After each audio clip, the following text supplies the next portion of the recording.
ഇത്തവണത്തെ തിരുവോണം ബമ്പർ പുറത്തിറങ്ങിയിട്ടുണ്ട്. എല്ലാ വർഷവും എടുക്കുന്ന ഒരേ ഒരു ബമ്പർ ടിക്കറ്റാണ്. ആദ്യം പ്രേക്ഷകർക്ക് അറിയില്ലെങ്കിൽ നിയമപരമായ ഒരു മുന്നറിയിപ്പ്. കേരള ഭാഗ്യക്കുറി പേപ്പർ രൂപത്തിൽ മാത്രമേ വിൽപ്പനയുള്ളൂ. അതും കേരളത്തിനുള്ളിൽ മാത്രം. ഏതെങ്കിലും ആപ്പിലൂടെയോ വെബ്സൈറ്റിലൂടെയോ ഉള്ള വിൽപ്പന നിയമവിരുദ്ധമാണ്. ഈ മുന്നറിയിപ്പ് എന്തിനാണെന്നോ? കേരള ഭാഗ്യക്കുറിയുടെ ടിക്കറ്റുകൾ ഓൺലൈനായി പല ആപ്പുകളിലൂടെ വിൽക്കുന്നുണ്ട്. മാതൃഭൂമി ന്യൂസ് ഇതേക്കുറിച്ച് അന്വേഷിക്കുകയാണ്.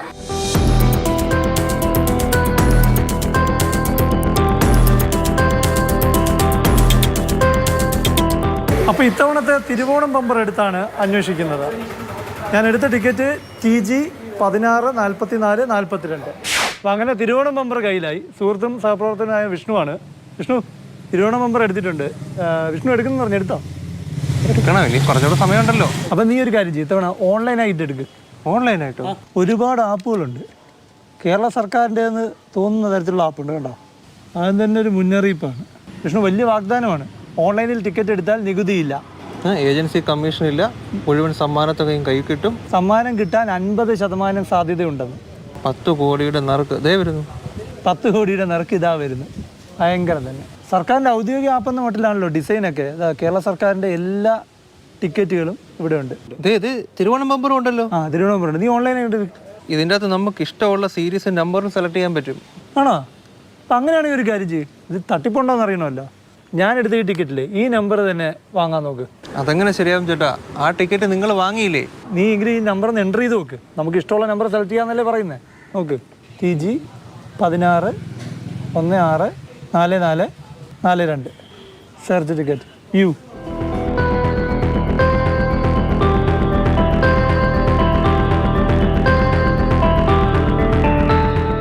അതായത് എൻ്റെ കയ്യിലുള്ള ടിക്കറ്റിലെ നമ്പർ തന്നെയാണ് നീ ഓൺലൈനായി വാങ്ങിയ ടിക്കറ്റിലെ ഈ നമ്പർ. ഞെട്ടിയാ?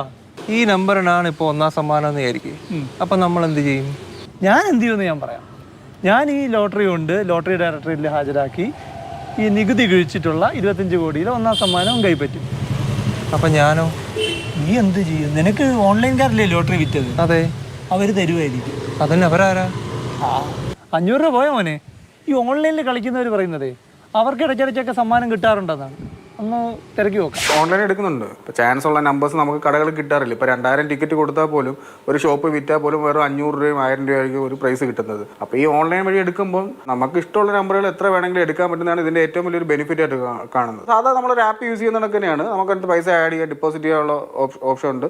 അത് ആ സമയത്ത് തന്നെ നമ്മൾ അക്കൗണ്ടിലോട്ട് വേണമെന്നുണ്ടെങ്കിൽ അപ്പോൾ തന്നെ അക്കൗണ്ട് ചെയ്യണം, അല്ലെങ്കിൽ വാലറ്റിൽ ഇടണമെങ്കിൽ ആ വാലറ്റ് ഇട്ടിരിക്കാം. എനിക്ക് 25,000 രൂപ ഓൺലൈൻ എടുത്തിട്ട് കിട്ടിയിട്ടുണ്ട്. ഇപ്പോൾ ഇത് കഴിഞ്ഞ ദിവസം ഞാൻ എടുത്ത തിരുവോണം നമ്പറാണ്. ഈ നമ്പർ എടുത്ത് ഓൺലൈനായിട്ട് എടുത്ത് അതിൽ സമ്മാനം അടിച്ചാൽ എന്ത് ചെയ്യും? ഇതാകുമ്പോൾ നമുക്ക് പൈസ കിട്ടാനൊരു ഗ്യാരണ്ടി ഉണ്ട്. പക്ഷേ ഇതിൽ വലിയൊരു എമൗണ്ട്, ഇപ്പോൾ 25 കോടി ഫസ്റ്റ് പ്രൈസ് സപ്പോസ് നമ്മൾ എടുത്തിട്ട് കിട്ടുകയാണെന്നുണ്ടെങ്കിൽ അത് ആരോട് ചോദിക്കണം എന്ന് നമുക്ക് അറിയില്ല. കസ്റ്റമർ കെയറൊക്കെ ഉണ്ട്. ഇത് വല്ലതും വിറ്റ ലോട്ടറി കടക്കാരെ അറിയുന്നുണ്ടോ എന്ന്. ഇതേ ടിക്കറ്റ് എൻ്റെ ക്യാമറമാന് ഓൺലൈനായി എടുക്കാൻ സാധിക്കുമോ? ഈ നമ്പർ എന്തായാലും ഓൺലൈനിൽ കിട്ടത്തില്ല. അത് വേറെ കാര്യം. കിട്ടുന്നുണ്ടെങ്കിൽ അത് ഫേക്ക് ആയിരിക്കും. പ്രധാനപ്പെട്ട കാര്യം വെച്ചാൽ ഒരിക്കലും ഈ ടിക്കറ്റ് നിങ്ങളുടെ കയ്യിൽ തരുന്നില്ല അവർ. ഇതൊരു വലിയ തട്ടിപ്പും മാഫിയയുമാണ്. അധികാരികളുടെ വിരലകലത്തിലാണ് ഈ നിയമലംഘനങ്ങൾ പച്ചയ്ക്ക് നടക്കുന്നത്. നമ്മുടെ ലോട്ടറി വകുപ്പിനും ലോട്ടറി ഡയറക്ടറേറ്റിനും രഹസ്യാന്വേഷണ സംവിധാനങ്ങളുണ്ട്. അവരെല്ലാം കാഴ്ചക്കാരുടെ റോൾ ഗംഭീരമാക്കുകയാണോ? കാണാം അതേക്കുറിച്ച്. ക്യാമറമാൻ സജീവ്കുമാറിനും പ്രവീൺ ദാസിനുമൊപ്പം പ്രശാന്ത് കൃഷ്ണ, മാതൃഭൂമി ന്യൂസ്, തിരുവനന്തപുരം.